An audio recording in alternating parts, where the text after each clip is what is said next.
Shalom, salam sejahtera untuk kita semua. Bertemu kembali kita dalam lanjutan pembahasan pelajaran Sahabat untuk triwulan yang pertama di tahun 2023 dengan tema besar mengelola bagi sang guru sampai dia datang.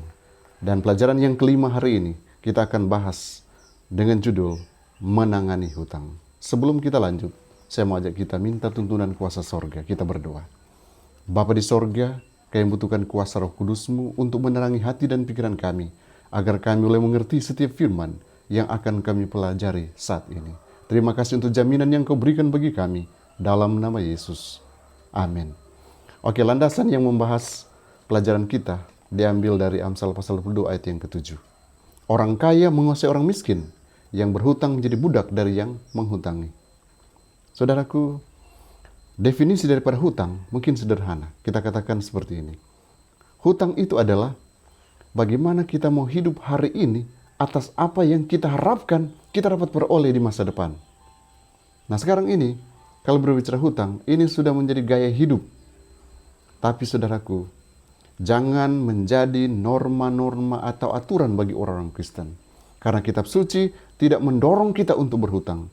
Bahkan walaupun ada referensi-referensi dalam kitab suci, kurang lebih 26 referensi tentang uang atau hutang, tapi semuanya itu berbicara tentang yang negatif. Kitab suci tidak mengatakan bahwa kita boleh mengutang, boleh meminjam uang. Tetapi kitab suci berbicara tentang akibat-akibat yang buruk ketika kita berhutang. Nah, ketika kita memperhatikan tuntunan-tuntunan keuangan yang dalam hal ini Alkitab sampaikan secara langsung. Nah, Paulus juga dia sempat sampaikan dalam Roma pasal 13 ayat 7 dan 8. Dia katakan, bayarlah kepada semua orang apa yang harus kamu bayar. Artinya jangan berhutang. Pajak kepada orang yang berhak menerima pajak. Cukai kepada orang yang berhak menerima cukai. Dia tekankan di ayat yang ke-8, janganlah kamu berhutang apa-apa kepada siapapun juga. Tetapi hendaklah kamu saling mengasihi. Saudaraku, mengapa hutang hampir menjadi momok yang menakutkan di tengah-tengah dunia ini? Bahkan ini bukan hanya pada tingkatan perorangan, perusahaan, pemerintahan. Semua sepertinya berhutang. Setiap masyarakat paling sedikit memiliki hutang dengan mungkin persentase yang kecil. Makanya, saudaraku, kita perlu pelajari pelajaran pekan ini, sehingga kita bisa pertimbangkan alasan-alasan berhutang dan bagaimana kita menanganinya. Nah, poin pertama, masalah-masalah hutang. 1 Timotius pasal 6 ayat yang ke-8 berkata, asal ada makanan dan pakaian, cukuplah. Kalau Anda jadikan ini slogan, saya percaya kita tidak akan berhutang. Asal ada makanan, ada pakaian, cukup. Nah, pada zaman Nehemia, ada beberapa orang yang berhutang oleh karena dengan tujuan memberi makan keluarga besar mereka. Bahkan juga di zaman Nehemia, mereka berhutang untuk mengganti panen yang gagal panen yang buruk, atau membayar pajak mereka. Sekarang pertanyaan, apa yang menggerakkan orang saat ini untuk berhutang? Mungkin Anda katakan, oh ketidakpedulian mereka. Hutang saja. Berhutang saja, kan nantinya kita akan coba bayar. Bahkan ada yang sengaja berhutang dengan tujuan bahkan tidak akan membayarnya.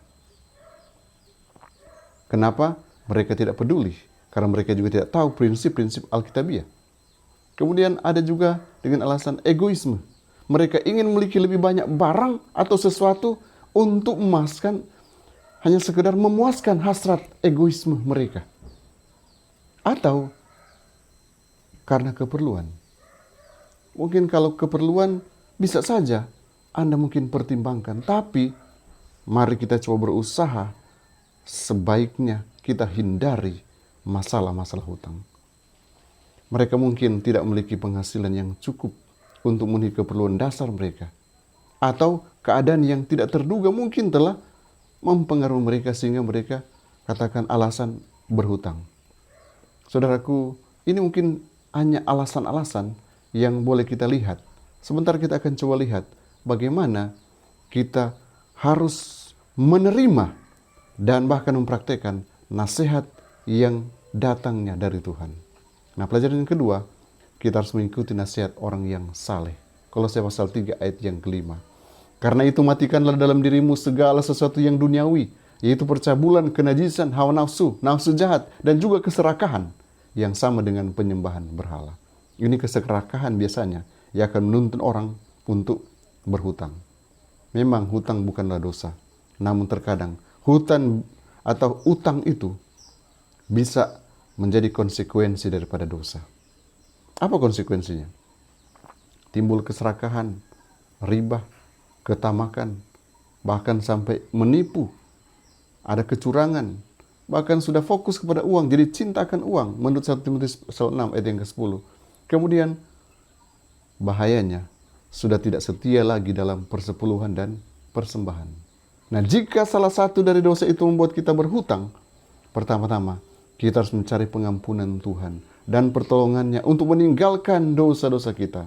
Tuhan ingin kita bebas dari hutang.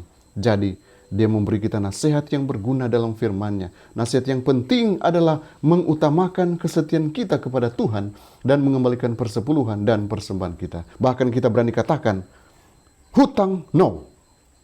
Pelajaran selanjutnya, bagaimana keluar dari hutang? Amsal 22 ayat yang ke-27. Mengapa orang akan mengambil tempat tidurmu dari bawahmu bila engkau tidak mempunyai apa-apa untuk membayar kembali? Cobalah untuk membayar hutang Anda sesegera mungkin, sebelum Anda terlilit hutang sehingga Anda tidak dapat membayarnya lagi. Komitmen Anda kepada Tuhan akan membantu Anda.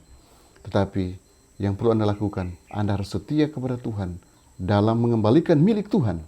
Kemudian ikuti langkah-langkah selanjutnya. Apa langkah-langkahnya? Langkah pertama, ketika Anda coba selesaikan hutang, jangan berhutang lagi sama sekali. Kemudian langkah kedua, ketika Tuhan memberkati Anda dengan uang ekstra, jangan membelanjakannya. Gunakan itu dengan sebaik-baiknya untuk membayar hutang Anda kalau masih ada. Atau atur sedemikian rupa agar boleh mencukupkan kebutuhan Anda. Langkah ketiga, kita atur hutang kita agar ini kalau boleh selesai. Selesai, jangan ada hutang lagi. Mungkin kita katakan fokus pada hutang terkecil dan kurangi dengan pembayaran ekstra. Jadi kalau hutang-hutang kecil, selesaikan semuanya itu. Nah, setelah hutang terkecil dilunasi, gunakan uang Anda untuk pengeluaran dan untuk membayar kebutuhan-kebutuhan Anda setiap hari. Dan saya percaya dengan cara ini, pada akhirnya kita akan bisa membuat tidak ada hutang lagi.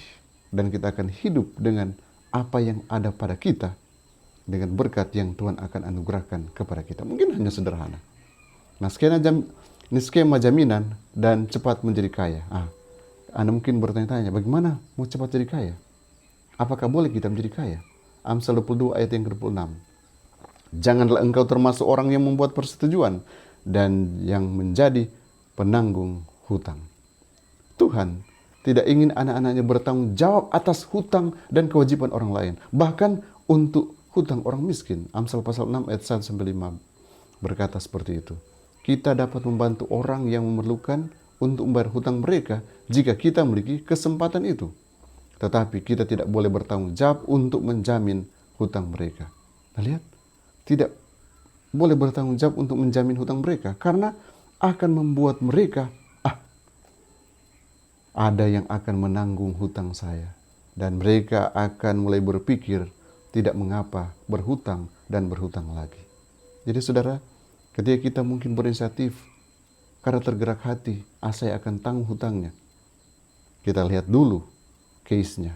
Jangan-jangan akan membuat dia malah akan berhutang dan berhutang. Nah, di sisi lain, mencoba menjadi kaya dengan cepat, ini adalah sumber masalah keuangan, saudaraku. Masalah besar yang dihadapi oleh anak-anak Tuhan. Karena semua orang fokusnya ingin menjadi kaya. Bahkan semua metode mereka coba buat. Saudara, banyak metode yang menjanjikan untuk penghasilan yang luar biasa. Sehingga banyak orang yang tertipu masuk ke dalam jebakan ini. Ini menyeratkan bahwa ketika kita berusaha untuk menjadi kaya, resiko sangat besar.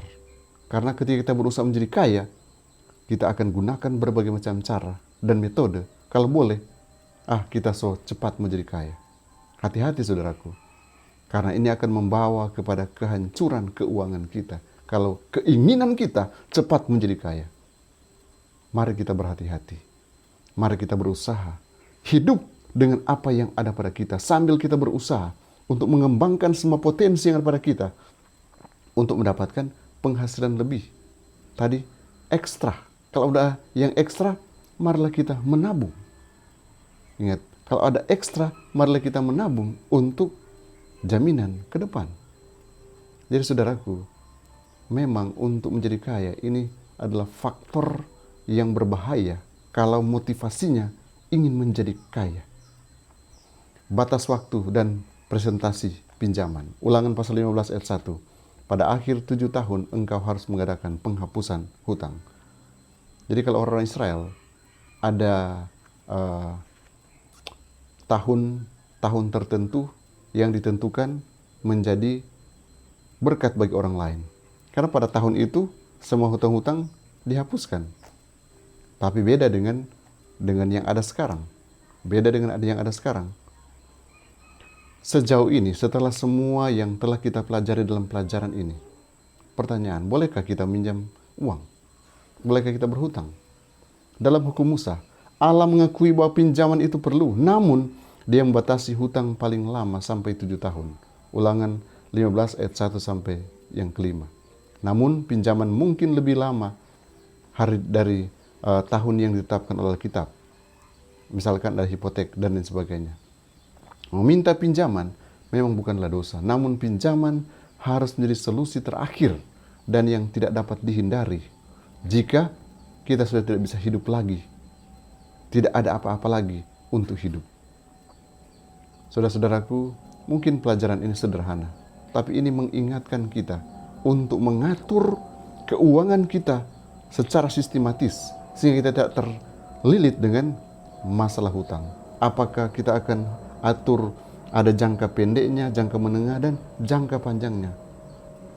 Dalam kasus-kasus yang kita hadapi, banyak yang terjebak dan masuk ke dalam jebakan hutang oleh karena mereka tidak pernah berpikir ke depan. Mereka pikir ini solusi yang terbaik. Mereka tidak perhitungkan penghasilannya dan apa yang nantinya akan dia buat supaya bisa menutupi hutang-hutangnya. Saudaraku, mari kita berusaha hidup dengan apa yang kita miliki hari ini. Kalau kita mau hidup dengan apa yang kita harapkan akan kita dapatkan di depan, kemudian kita hidup hari ini, itu namanya hutang. Pena inspirasi di dalam buku Counsels and Stewardship chapter 50 halaman 257 berkata, adakanlah satu janji yang sungguh-sungguh dengan Allah bahwa dengan berkat-berkatnya yang engkau akan membayar hutang-hutangmu itu, dan jangan berhutang lagi sesuatu kepada siapapun jika engkau hidup dengan memakan bubur dan roti. Jangan gagal lagi, jangan putus asa atau kembali kepada kebiasaan yang lama itu. Kalahkanlah seleramu dan kalahkanlah pemanjaan nafsu makan. Tabunglah uangmu dan bayarlah hutangmu. Selesaikanlah itu dengan secepatnya. Kalau engkau telah bebas dari hutang lagi, jangan lagi berhutang pada siapapun, maka engkau akan mendapat sesuatu kemenangan yang besar. Ya saudaraku, jika saudara hari ini masih berhutang, selesaikanlah masalah hutangmu dan berusahalah kalau boleh. Saya tidak akan berhutang dan saya akan coba berusaha untuk hidup dengan apa yang ada pada kita, dan kita akan berusaha untuk mengembangkan semua potensi yang ada pada kita sehingga berkat Tuhan mengalir dan kita akan berkecukupan. Tuhan Yesus kiranya memberkati kita. Mari kita berdoa. Bapa di sorga, kiranya Engkau akan memeteraikan firman kebenaran yang sudah kami pelajari. Yang belum dipahami, Engkau mampukan kami untuk memahaminya. Terima kasih Tuhan, Engkau berkati seluruh umat-umat Tuhan. Biarlah mereka akan senantiasa hidup dengan apa yang mereka miliki, dan mereka tidak akan terlilit dengan hutang, karena mereka hidup bersyukur selalu hanya kepadamu. Ini doa hamba-Mu, memohon berkat-Mu dalam nama Yesus. Amin.